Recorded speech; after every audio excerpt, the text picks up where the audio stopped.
Alrighty, Lumberjacks, welcome back to another single-player episode. Last time we were playing on this map, we were just starting to kind of clear out all this snow, especially this snow in these two under bunker thingies here, so we can park our truck with our logs on it, even though it was a bit of a disaster last time we played. So what I'm going to do is I'm going to run back over here, grab the chip truck, because we're kind of at the end of our wits for where we can put the snow, so we're going to have to use this chip truck to go grab the snow, and we can go dump it in piles somewhere. Where that is, we haven't decided yet, but it's definitely an option now. So, we're going to bring this bad boy over here. And like I said, since we're now so close to, you know, an area where we can't really dump anymore, I'm just going to start throwing all the snow in this guy. Test it out anyway. Test it out. Oh, I guess we don't really need our light. We got enough light here. Now, this thing can hold a lot of snow, so it should be entertaining.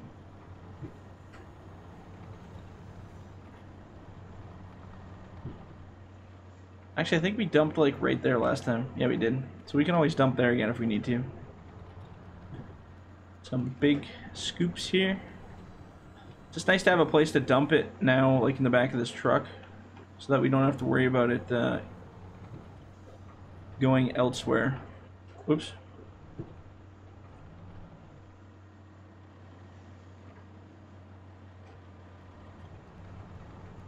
That way we don't have to keep backtracking a whole bunch to go dump it over on the other sides of the mill and around, and you know how that goes.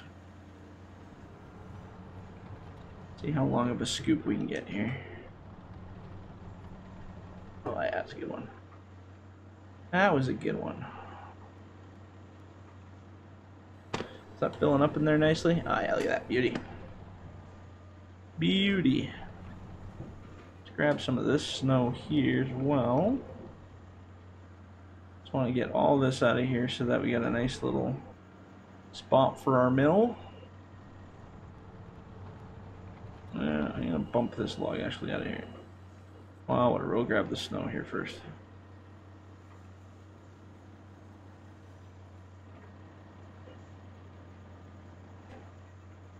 And we gotta try to get this guy to bump this over here. Oop. Without going through the collisions on the ground.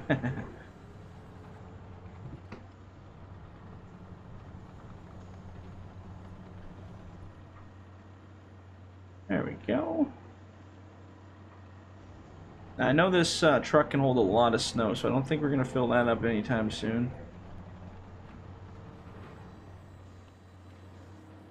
Definitely a very snowy episode this one will be, though. We reset our old timer here. Wish OBS had a way to just like give you a countdown on your timer or something. Not a countdown, but have like an open timer in the top right corner or something that just tells you the second. That'd be cool too. I'm sure I could get like a timer overlay, but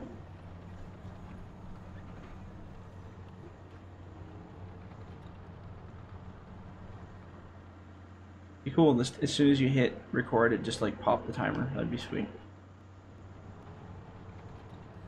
Maybe there's a way to do that. It's funny how I always like, oh, you know, it'd be great if they had this, and then they've had something like that the whole time or something. That's usually how things go with me.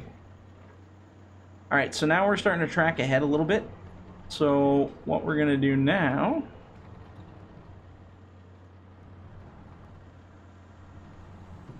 let's just pile all that right there. Gonna make a nice little spot here for us.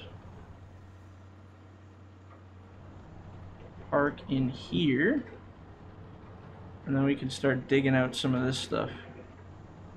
I mean, this thing has a beautiful roof, so the snow shouldn't have gone through it, but apparently there was some really massive holes in it when they built this roof. Actually, that would be a really cute little picture. Oh my god, let's do it. Oh, I actually like the look of that thing. Pegasus is a beautiful truck. It's actually really nice. Sometimes I forget to just actually like look at these vehicles and just enjoy them, but they actually are really pretty.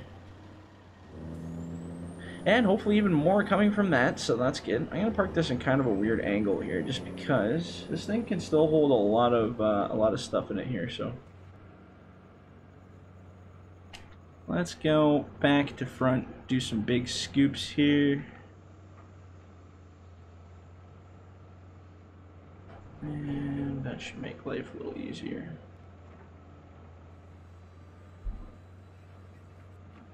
Beauty.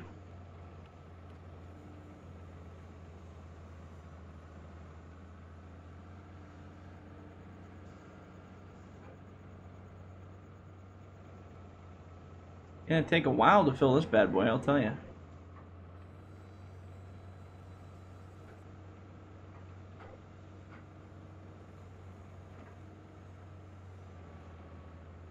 Okay, so let's go ahead here, grab some more snow. Should get a bucket for this thing just for snow. It has like a really extendedly long bucket. That'd be pretty cool. You can do like crazy scrapes.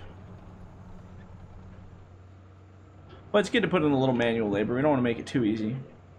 As humans, we always want to make things automated, faster, easier, better. I don't know if I had this discussion with you guys before or not, but I always laugh at the fact that we try to always make everything automated, easier, easier, to the point where it doesn't even have purpose anymore. It's just like there's something to be said about doing things manually and laborsome and you know, to your own way.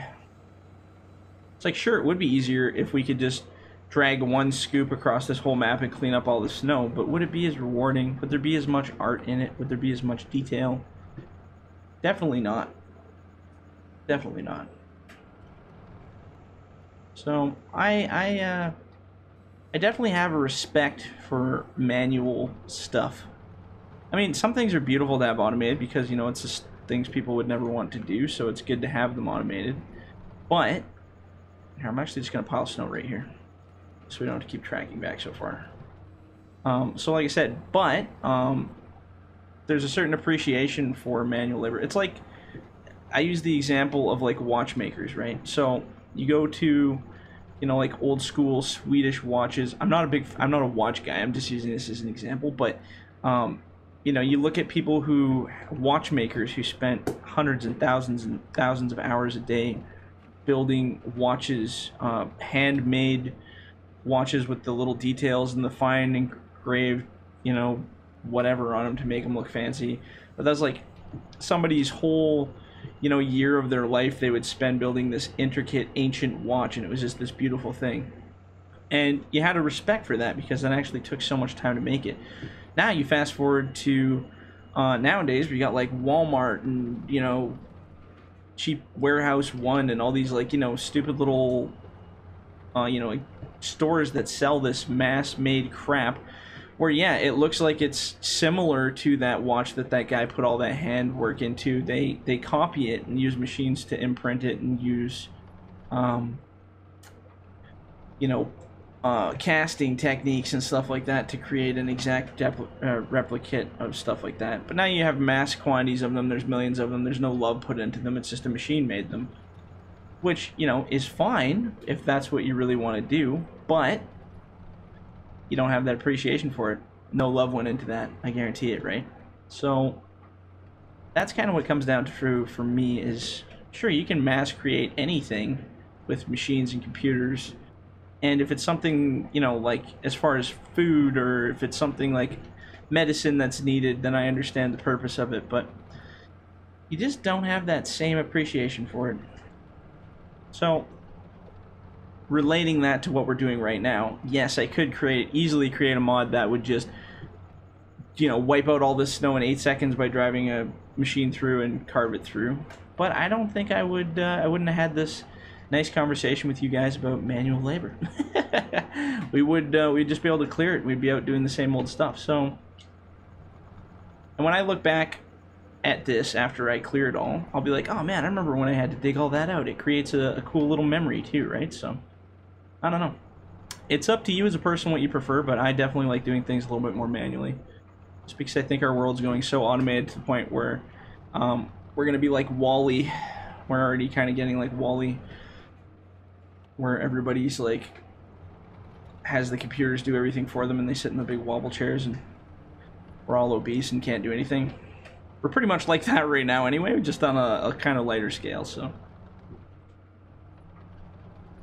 So if you could do anything in your life, my advice would be definitely do something manual, handmade, crafted, appreciate it. It's like the same difference if you get, it's to relate an analogy similar to me modding. So, Chad and several other people have created a script that automatically places trees onto the map. It's a cool script. Like, I use Chad's float script and his radius script and a couple other ones all the time to make sure the trees aren't improperly in the ground and all that stuff, and he's made amazing work with that. But I am dead against replicator scripts for trees, and the reason for that is because it doesn't look natural. There's a few maps out there right now. I won't list any names because I don't want to offend anybody, but there's a couple maps out there right now that definitely use that replicator script, and you can see the trees are exactly the same distance apart from each other. It's identical. Like, so no matter where you go in the forest, the trees are the exact same distance from each other. They're the exact same line from another. And it just looks dumb. It doesn't look natural. It doesn't look, you know, handmade. It just looks like automated, I don't know, automated crap. It's not what I like.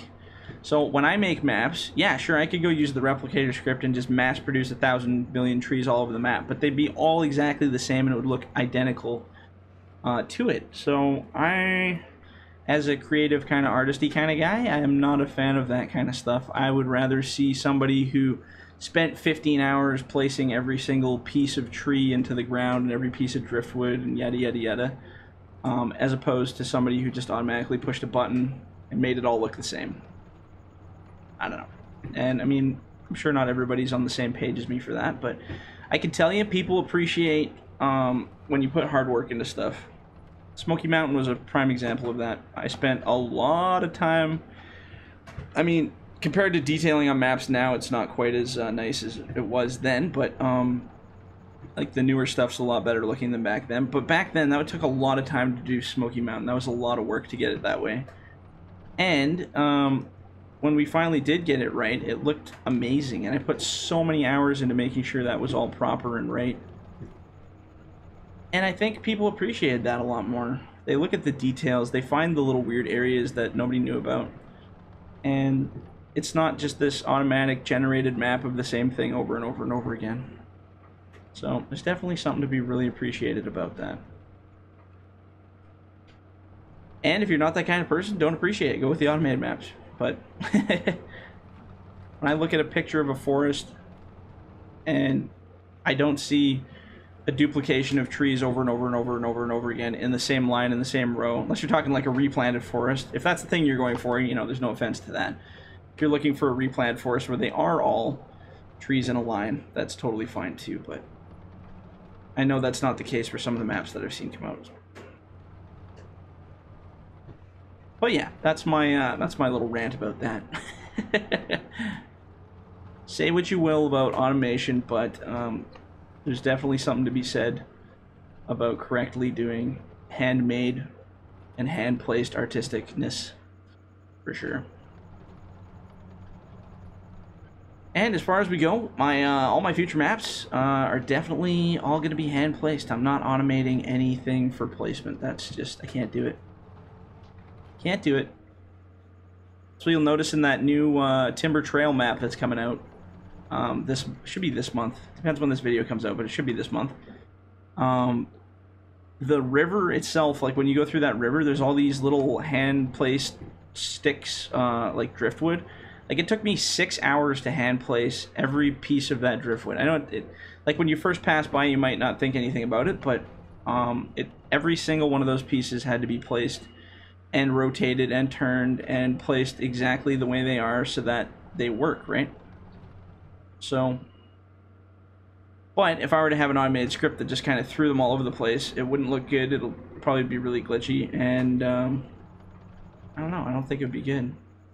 Now, granted, you get games like Skyrim or Far Cry 5 or whatever the heck, where they have some of those tree scripts or some of those automation scripts actually place the ground really naturally, just to give you a base. And then what happens is the developer, whoever the map editor is, comes in and he'll go through that and find areas that look too similar or too duplicated, and then he'll change them in ways to make them a little bit more accurate.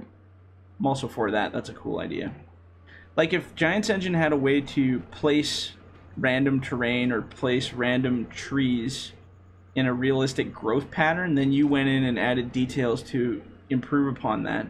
That'd be cool too. It would definitely take a lot of work out of the process, but I don't think it would look well. There isn't anything like that, so I can't even compare to know if it would look good or not. But I don't know. This gives you something to think about, something to ponder for sure. Alright, well, I've been BSing. How much time have we gone over? Oh, we're still good. I think we're still good. Mine says 12 minutes. I think I forgot to turn the timer on, so we might be a little over on this one, but I'm not closing it till I get at least this other side of this barn cleaned up. And then when we come through, I can just wipe all of this out and throw it in the back of the truck and go dump it. That's the theory. Then we can get back to logging. Logging, snow plowing. That's what this map's all about. Logging, snow plowing, and ranting is it's one thing I notice when I'm shovel logging. Same with processing now. I don't really have to think too hard while I'm doing it. It's just kind of becomes second nature. So it's fun to kind of talk about subjects and just rant and rave about whatever. On this episode's Rant and Rave. But yeah. Automation has its place in time, but not in this game particularly.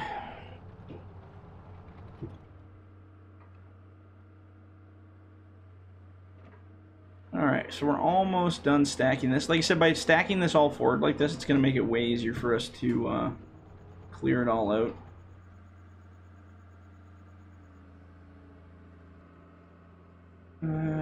Let's get the rest of this corner stuff here. And then we're going to try to sneak out this side here and maybe just clean up that right by the gas tank as well. We'll do all that before we go.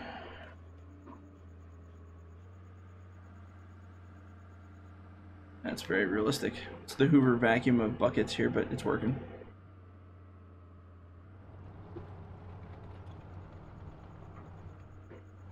And we'll grab all this.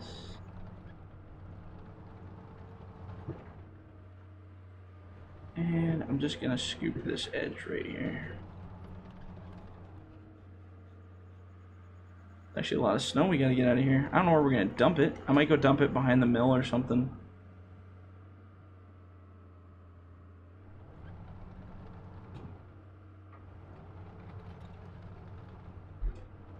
By the mill, by the house, by a tree. We'll find a place for it. There's always somewhere to put all this. And this should be our last scoop, and we'll be good. Oops, unless I spill it all. Actually, you know what we can do? We can probably turf this over here, since we don't really care about it. Actually, to save ourselves hauling it, why don't we scoop a bunch and just throw it over here right now? Let's see here. Bloop.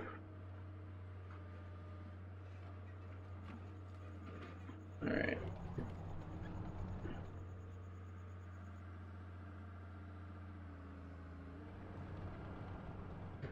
And then we'll get the middle stuff with the truck, but let's cut this edge off. Sorry, this video is gonna run a little bit long. I got just want to kind of clean this up a little bit.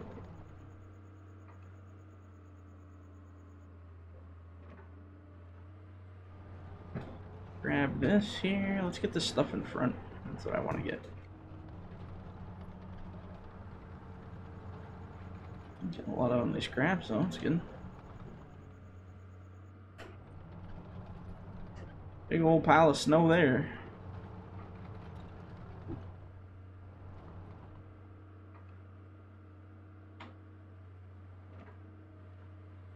Nice. Alright, so this will be our last drop. I'm just going to throw this off to the side here. None shall pass. Okay, so we'll end that here. When we come back in the next one, I'm going to definitely bring that chip truck up, and I will kind of finish cleaning up the rest of this stuff. Let's turn that off. Yeah, and then once we get that kind of cleared up, we'll have these two bays open. Might kind of pinch up this edge a little bit and clean it up too, just to kind of get a better angle. Might as well have a straight line to the front of it here. So what I might do is do like a shear line straight off that corner, straight to the front where we go out. And yeah, we can play with that. Anyway, if you guys liked the video, leave a like. If you haven't subscribed, do it now. It's totally fun and worth it. If not, we'll definitely catch you guys on the next one. So, see you later.